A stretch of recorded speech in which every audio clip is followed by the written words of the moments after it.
All right, I'm Chris Avena with American Outdoor News with another episode of American Outdoor News Podcast. I'm here with Kevin Paulson, the Executive Director of AGLOW, that's Association of Great Lake Outdoor Riders. Kevin, thanks so much for taking the time today. Hey, thank you, man. I appreciate the opportunity today. Well, we've known each other a long time, so It's only taken me a decade plus to get onto your podcast, Chris. that's not true. You've been on with Hunting Life. Yeah, I know. No, it has been a while though. So, but I'm looking forward to it. Thanks for having me on. I appreciate it. So you are the new executive director at AGLOW. That's the Association of Great Lake Outdoor Writers. Tell me a little bit about AGLOW. AGLOW is a 69-year-old trade association for outdoor writers. It was started back in 1956. And it was founded in the Great Lakes. But today we say that all lakes are Great Lakes, and we're a national organization encompassing members across 40 states and three Canadian provinces. And we've been growing, all the way through. We're getting ready to hold our 69th annual conference in Eau Claire, Wisconsin, September 21st through the 25th.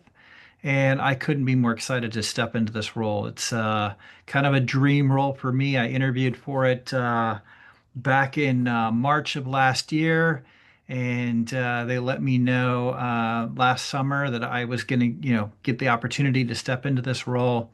And I've been passionate about outdoor writing, kind of since I came into this industry, and been mentoring young outdoor writers, through hunting life.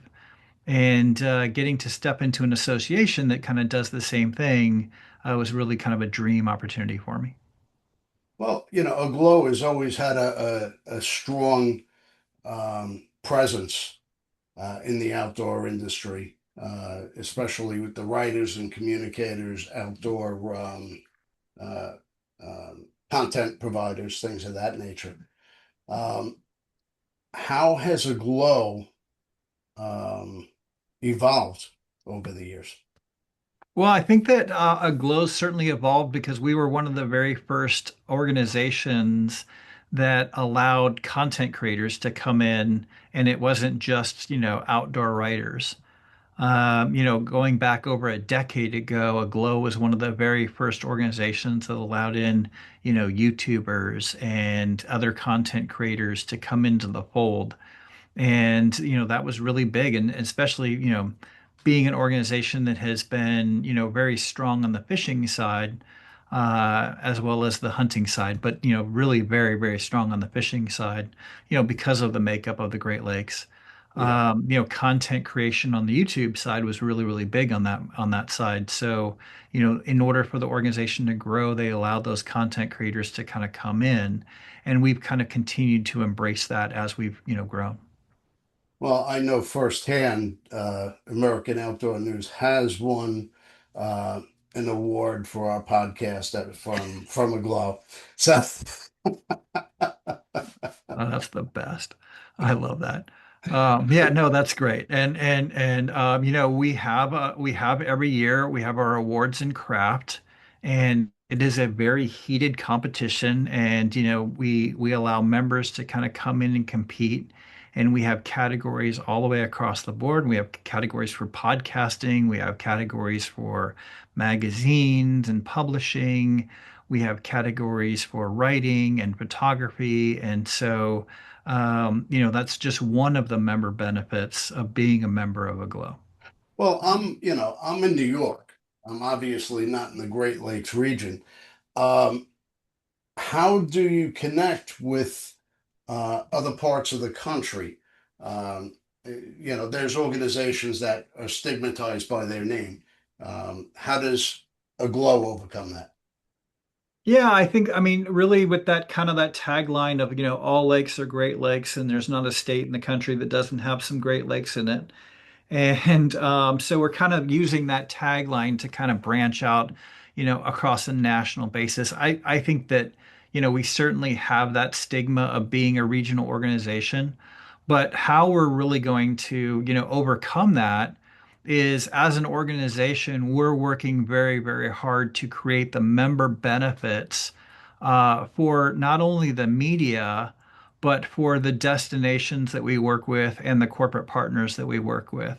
Hmm. And so, we really see those three groups as being the most important part of our organization. And conservation organizations are kind of a part of that as well. And so, it's really four legs on a stool that continue to keep our organization moving forward. Hmm. And so, the writers are kind of the forefront of why our organization was created. And so all of our media partners, whether they're, podcasters or radio stars or television stars or outdoor writers or bloggers or YouTubers, we allow those members to come in and we vet those members very strongly to make sure that they are professional individuals and that they're focused on growing themselves, their craft, and also, they are making money from the industry. Hmm. And so we want to make sure that, they're professional across the board. We allow conservation organizations to come in across the board.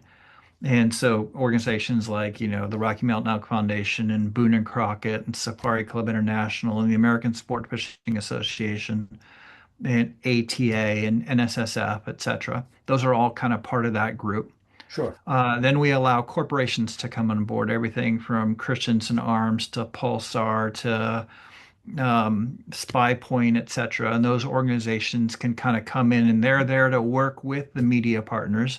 And obviously, they want to put their products in front of as many media people as humanly possible to work on garnering earned media opportunities. They Hmm. also want to introduce their products to those influencers and those writers, et cetera, because a lot of those companies have affiliate marketing partnerships as well. And then we also work with destinations. And so we allow destinations all across the entire country to become members of our organization. Everything from Alabama Black Belt Adventures to Gaylord, Michigan to Eau Claire, Devil's Lake, etc. Fort Myers, Florida. We're working on bringing in a lot more of those destination partners into AGLOW. I was just down at a conference this week and introduced our organization to over 100 different destinations across the country. And we're working with those destinations to understand the value of partnering with our organization. And again, it's all about member benefits, right? So Sure. we know that as we talk to those four pillars that make our organization great, we know that we can provide each of them the member benefits that really offsets, the small amount of membership fee that we ask to join our organization. You actually segued right into my next question. What are the member benefits for being a member of a Glow? Is there continuing ed? Are there freelance opportunities? What are the benefits of being a member? Well, first and foremost, I think the benefits of being a member are you're a part of an association. And so we'll start with kind of the media side. Yeah. So if you're a content creator, it's being a part of an association that really cares about driving you forward and speaks for you on a national front. And so, I'm out there creating partnerships with the NSSF and SHOT Show and ATA and the American Sport Fishing Association so that we can get our members into those shows very, very quickly and easily. We provide all of our media members a press card.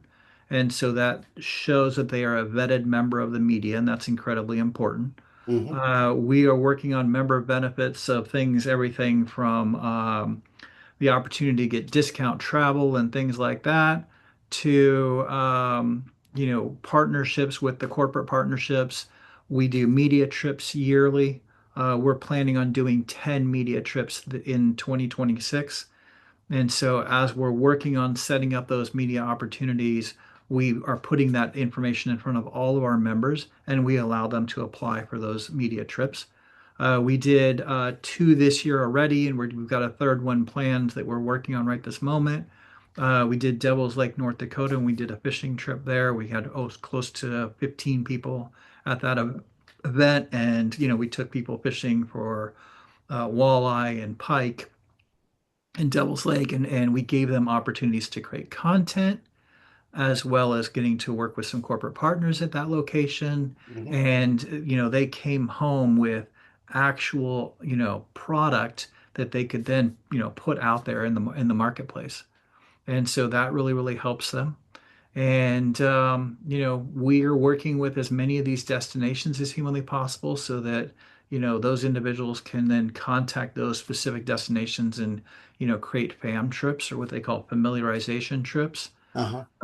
And, the media trips as well. And then we produce a conference every year where we do a lot of education and we offer the networking opportunities for individuals to really connect and have that belly to belly time all the way across the board.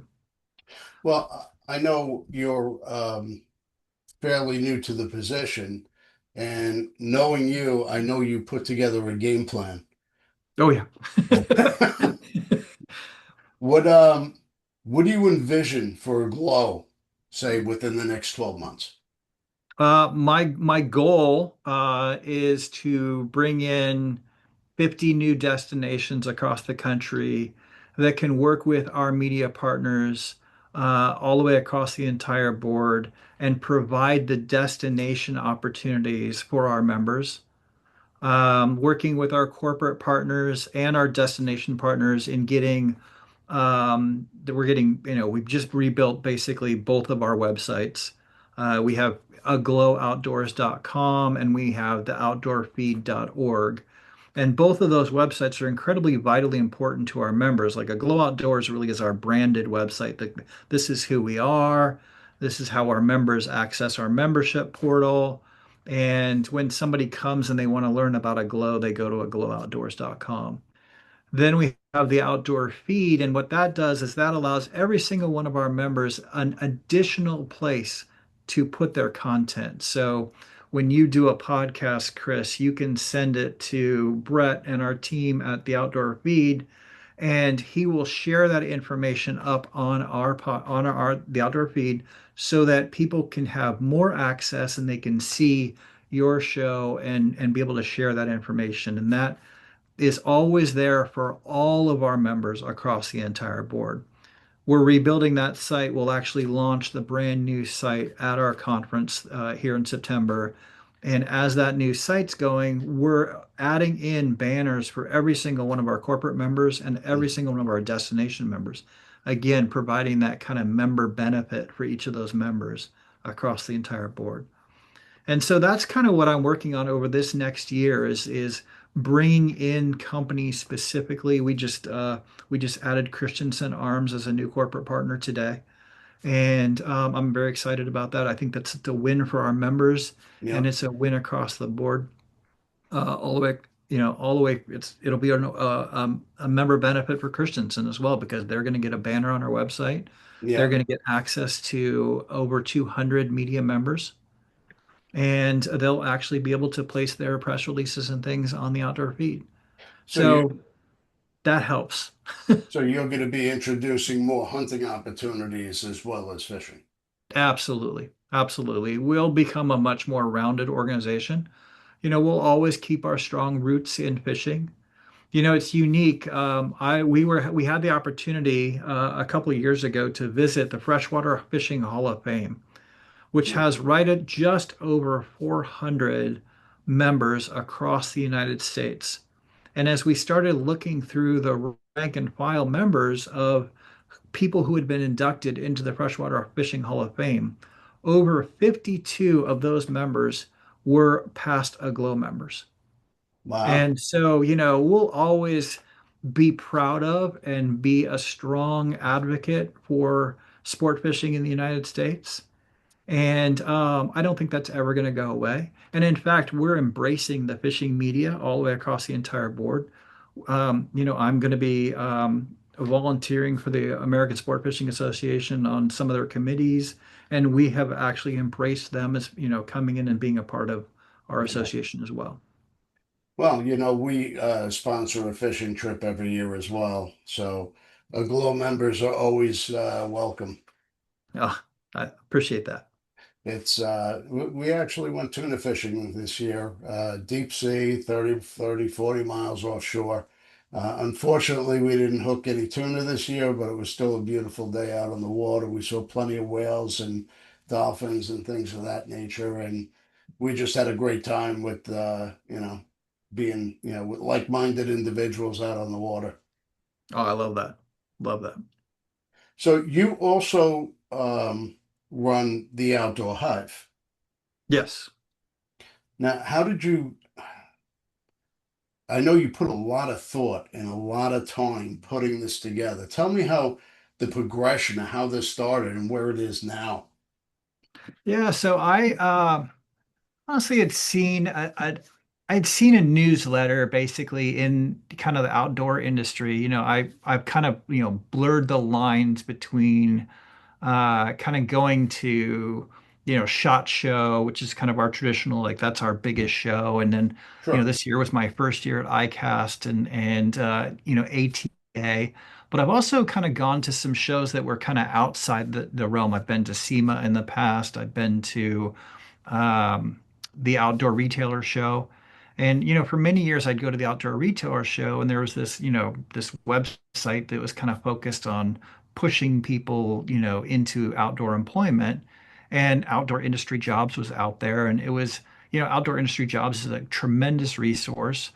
But, what was unique was it was really not tailored specifically to hook and bullet opportunities. yeah, And then, over the past, decade of being in this industry, I've had friends that were at various companies all across, the industry. And I would see these friends every single year at SHOT Show. And sometimes you'd see one friend that was at one company, and then, 6 months later, he's at another company, and you kind of follow your friends around the trade show. sure, And then, you'd see some people kind of like all of a sudden they would disappear. And I was like, boy, I'll bet that, they probably really wanted to be in this industry. And they, once they're kind of in, you're going to SHOT Show and you're part of the industry, you want to stay in that industry, whether that's in archery or whether that's in sport fishing or whether that's in shooting and hunting, you know, you begin to make friends. And so I kind of thought that, hey, we really should create a very industry specific resource for people looking for employment in our industry. And so we started that with a newsletter. And I had been basically like ruminating over a couple of years, like how to kind of make this happen. And yeah, really, a big part of that was I really needed a partner because I knew that, a newsletter, it needed to be consistent. And I'm very busy. yeah, And so I needed somebody who would hold me accountable. And so I found that in my partner, Dave Dolby. And Dave and I have been friends for over a decade. And I said, Dave, I said, I really need somebody that will hold me accountable and that I could hold accountable and we could work off each other and kind of create that, feed. And he had really a lot of industry experience on the editing side, but also on the shooting side specifically. And so, I kind of had more experience on hunting and fishing. And so it really works out very well for the both of us. We started this newsletter as a pro bono, affair. And obviously we're hoping to get to a point where we can kind of make it, profitable yeah, and, turn it into a real business. And I think we're getting closer and closer. Again, kind of about that member benefit, right? It's got to be a strong enough member benefit for the people who are going to subscribe to it. sure. And it has to be kind of a strong enough member benefit to the companies that are going to, write the check and pay for their ads and, their listings for their jobs. And I think we're getting closer and closer every day. Well, I think we needed a niche where um, people who are in the, oh, let's face it, once you're in the industry, you don't want to leave the industry. Yeah. It really is a remarkable uh, industry where it's like a brotherhood and you make friends, you want to stay in the industry, and to find a job is not always that easy. So you kind of bridge that gap where people are looking, companies are looking, you're bringing them all together. And I think that's an amazing idea.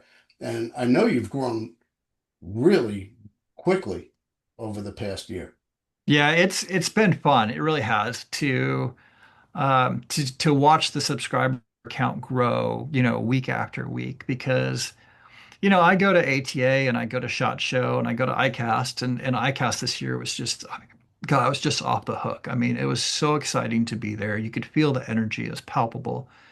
And, I walk around that show and I'm like, there's not a single person who's here at ICAST who probably wouldn't sign up for our newsletter if they knew about it. Sure. And really, so it's just kind of this process of spreading the news and letting people know, like, hey, it's out there. There's 60,000 people that attend SHOT Show. There's 5 or 6,000 people that attend ATA. There's 10,000 people that attend ICAST. And all of those individuals would probably be interested in signing up for Outdoor Hive that comes every single Wednesday afternoon into their email box, and it lists jobs in their industry. Yeah. And even if they're the happiest person in the world, they're a CEO of a small fishing brand or a small hunting brand, they're still going to want to know like what their competition's doing, who's hiring, who's not, Yeah. what the salary ranges are for specific jobs. And we tell everybody, like, we will list jobs from the factory floor all the way to the C-suite. So we're not exclusive to only executive opportunities. Like, I want to Yeah. be listing the jobs for the CNC operator or the guy sweeping the floor who wants Logistics or his first start at, Henry. He's just he just wants to get in the industry no matter what.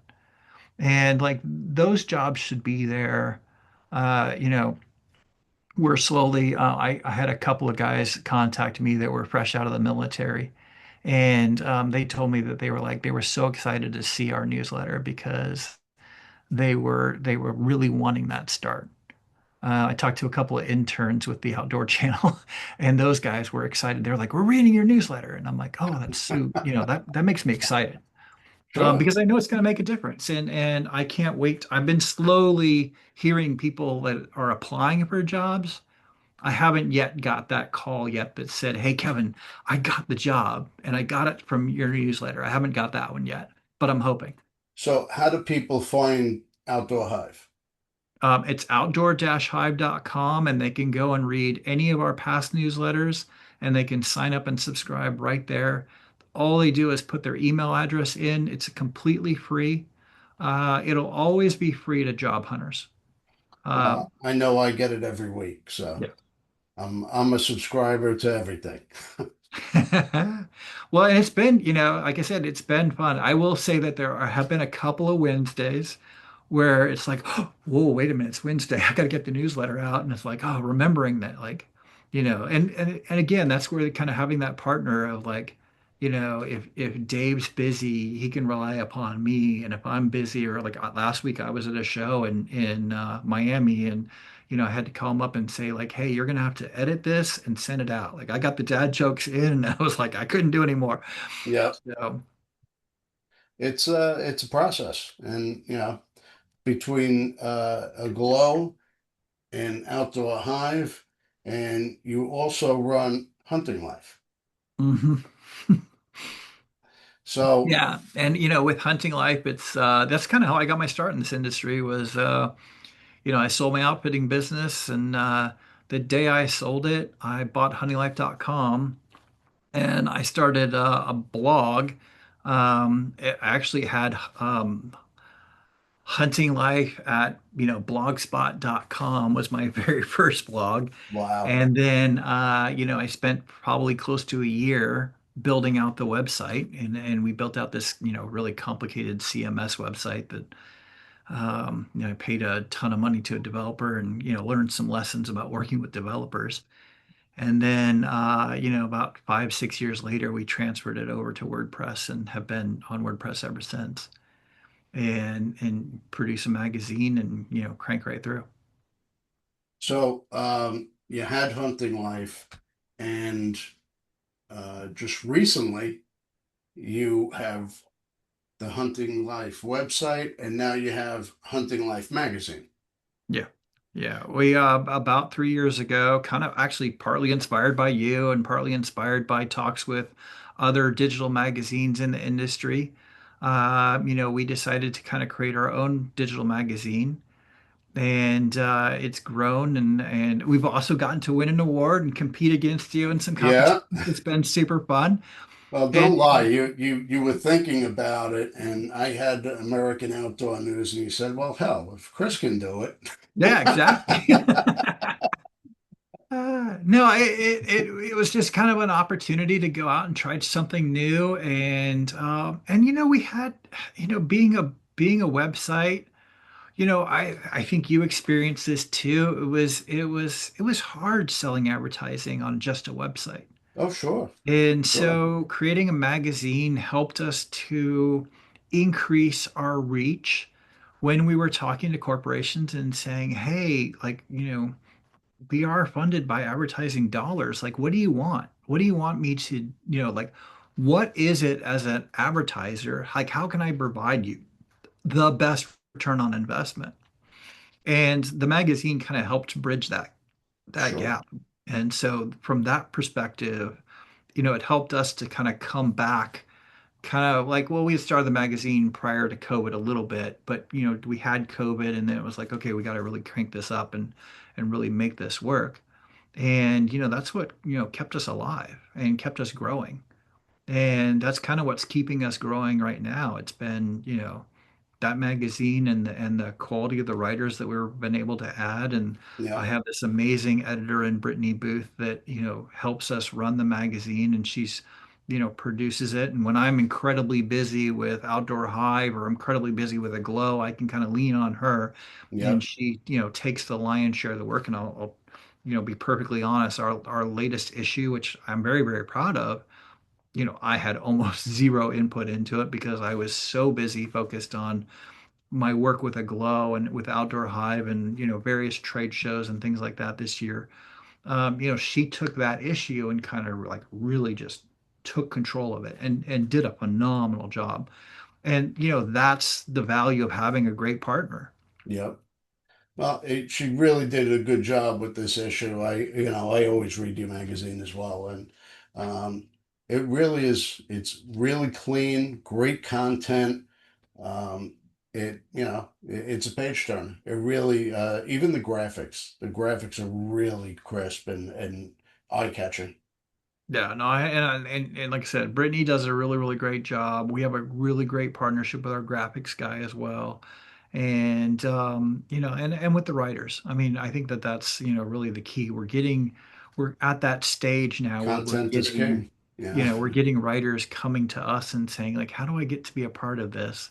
yeah, And it does help, like I said, all of my jobs, like it is like, oh, Kev's incredibly busy. I'm like, yeah, but all of my jobs kind of tie in together because you know, there are, over 200 members of a glow that I can reach out to and say, hey, I'm looking for an article over here.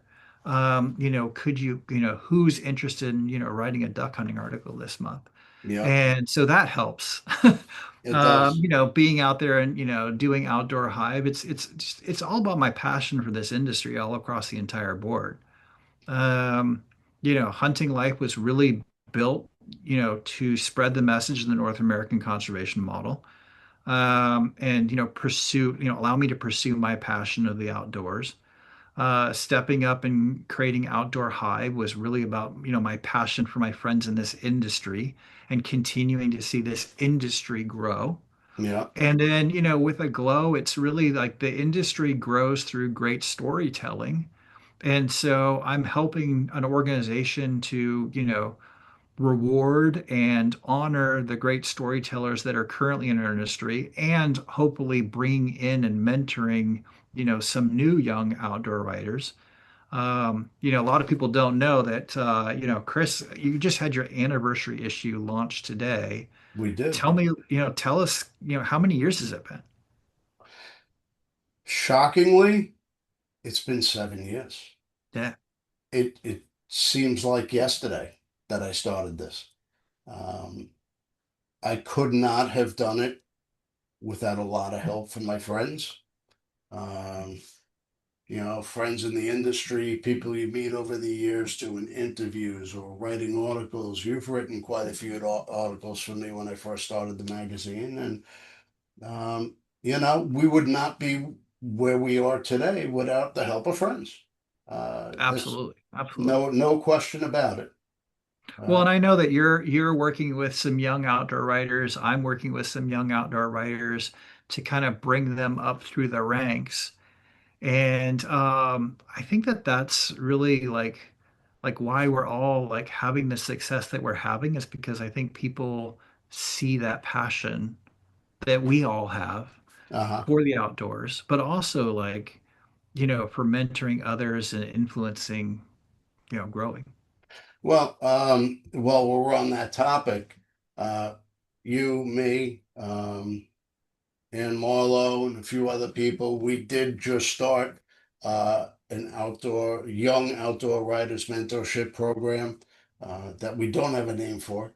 Uh, It's coming. It'll come at some point. um, but I am actually mentoring a young writer that's going to be in my October issue. And, he's a young kid who grew up hunting with his family, and it's he's fostered a passion for the outdoors, and now he wants to write about it, and we'll see where it goes from here. But if we don't help the next generation get a start, they'll never be where we are or beyond where we are. The industry will fade. No, You, 1,000%. I mean, we survive by storytelling. yeah. I mean, hunting survives by storytelling across the entire board, and fishing survives by storytelling. Because at the end of the day, like, people will always fish and they'll always hunt, but without great storytelling influencing the younger generation into hunting, into going out and fishing, getting to see kind of those great destinations and those great opportunities that are out there, people won't participate. Well, it was the great storytelling that got me into the outdoors. Growing up, you're reading Field and Stream, you're reading Robert Rourke or Peter Capstick or Teddy Roosevelt's adventures. All of that is a culmination of sparking a passion for, hey, I want to do what that guy does. And Oh, 100%. 100%. Whether it was the great stories of Jack O'Connor or, I mean, honestly, Jim Zumbo was, sure, somebody I read hu in a huge way. Flip Pallet, those individuals, and Flip Pallet just passed away last week, and it was yeah. just like heartbreaking to see that. But, still, like I used to wake up on Sunday mornings and watch Walker's Cay Chronicles. And I know I wanted to go to the Bahamas and fish in Florida waters in my Yeah. whole life, and it was because of a man like Clip Pallet, Well, Jim Zumbo. The reason I wanted to hunt elk was Jim Zumbo talking about hunting elk, and going into he's famous for shooting elk in really gnarly yeah. places and laughing about it, to be honest with you. But and I chased after that myself and in my guiding operation. I think every client I ever had shot an elk in the complete hellhole. But yeah, you learn to pack them out, and it is what it is. Well, we're talking about mentorship. Um, when I first started American Outdoor News, Larry Wizoon reached out to me right away. He said, I want to write for you. I said, Larry, I can't afford you. I just started this publication. He said, don't worry about it. Larry's been writing with me for 7 years, and he's Yeah. been such a strong mentor who's guided me through some tough decisions. Um, and it's that's what it's about. It's not easy running a publication. He's written thousands of articles, he's written books, TV shows, he knows everybody in the industry, and he's helped me along the way. He's been I could never repay what he's done for me, so my way of doing that is paying it forward. Yeah. Yeah, 100%. And men like Lewizoon, Jim Zumbo, Jack O'Connor, these guys are legends. Yeah. I mean, they're true legends. Ted um Nugent, our industry legends. would not be what it is without those people blazing the trail. Oh, 100%. 100%.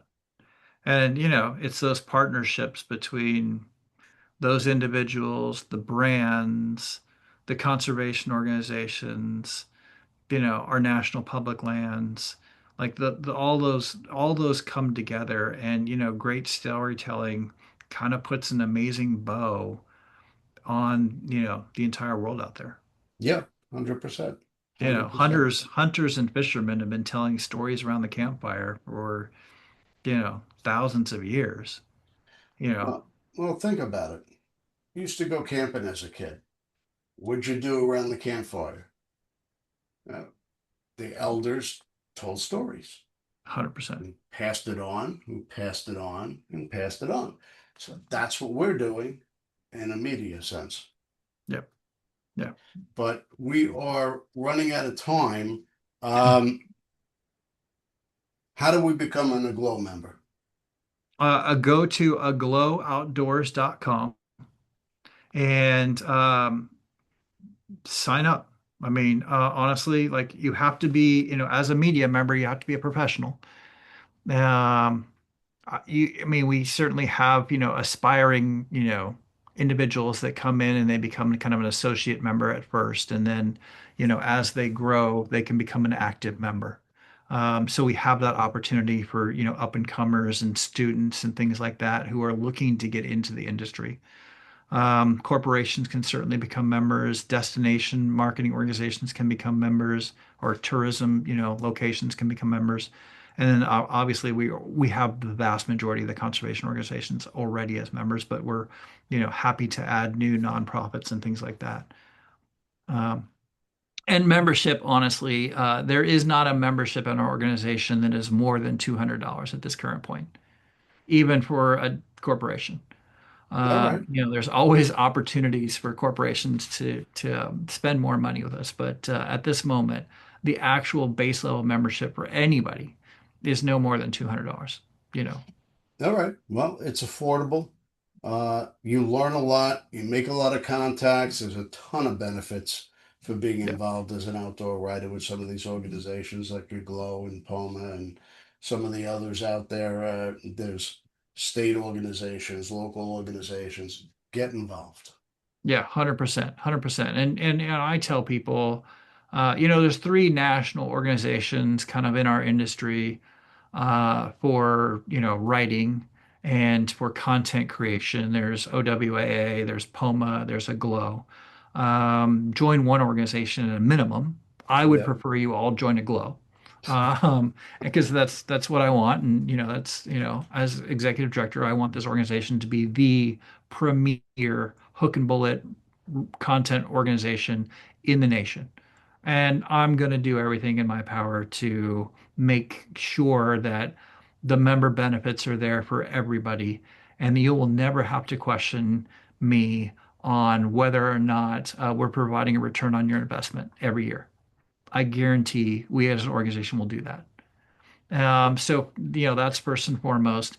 But join the small organizations too, the New York Outdoor State Writers, the Hoosier Outdoor Writers in Indiana, the Texas Outdoor Writers Association, and Herman Bruns, the manager of that. And, join those local state organizations too, because honestly, I haven't found one yet that's more than $50 a year. And as a media individual, those organizations are amazing opportunities to create local connections that you need in Yep. order to be able to tell a story about the place that you live. And I'll give an example, like in Indiana, the Hoosier Outdoor Writers, like they're constantly putting information out in front of me about local things in specifically in Indiana that as an out-of-state person, I would never even know about. But even as a local person, I probably wouldn't know about because it's just like, I mean, I wish we had a Nebraska Outdoor Writers Association here because then I could be like, oh, here's some things I would learn about the Sandhills or about the Niobrara or, those local things that I just don't get to see. Well, in all of your free time, that's another thing you could start. Well, no, yeah, I'm not going to do that. But what I will do is hopefully I can inspire somebody else to go do that. I don't think Nebraska has enough outdoor writers in it to make that much of a difference, but Yep. Indiana did, and there's probably 50 members in Indiana. Missouri Outdoor Communicators Association, like I said, Texas Outdoor Writers, the New York State Outdoor Writers Association. I want to say that's like 40 or 50 people strong. It's a pretty good organization, and it's been around for It's like growing. 30 some years or more. Right. So I think that those organizations are great, and I think that they're worth supporting. I think at one time there was like 17 or 20 organizations around the country that were these little small regional organizations. And obviously AGLOW was one of those that, 50 plus 60, 69 years ago, we were that little small organization of a few people. And we have grown and grown and grown. And now we're one of the big national organizations. And we're one of the organizations that vets people into SHOT Show and we vet people into ICAST and ATA. And so, we've gotten that honor to be a national organization. And we will protect that very strongly. That's awesome. Well, I appreciate you taking the time to speak to us. If you have not joined AGLOW, definitely look at the website and sign up. If you haven't subscribed to the American Outdoor News Podcast, hit that subscribe button now, give us a like, give us a review, and we'll see you all again next week.